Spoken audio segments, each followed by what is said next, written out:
Halo sahabat Direktori Hukum, ada yang tahu nggak perubahan besar dalam aturan pidana mati di Indonesia setelah disahkannya KUHP baru pada 2023? Aturan ini mengubah cara pandang kita terhadap hukuman mati dan siapa saja yang layak menerimanya. Mari kita bahas perubahannya. Yang pertama yaitu perubahan status hukuman mati.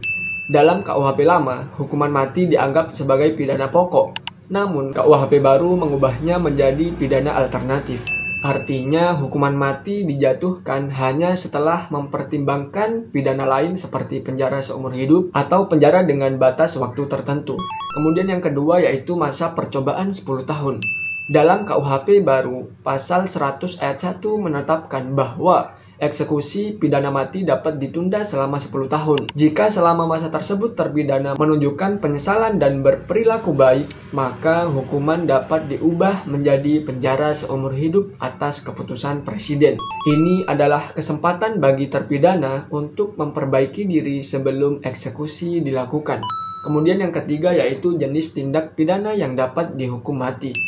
Dalam KUHP baru, pasal 599, pasal 600, dan pasal-pasal terkait kejahatan berat, hukuman mati hanya berlaku untuk tindak pidana sangat serius, seperti narkotika, terorisme, korupsi, dan pelanggaran berat terhadap hak asasi manusia. Tidak semua kejahatan bisa dikenai hukuman mati. Hanya yang dianggap luar biasa serius yang memenuhi syarat-syarat ini. Kemudian yang keempat yaitu prosedur pelaksanaan eksekusi.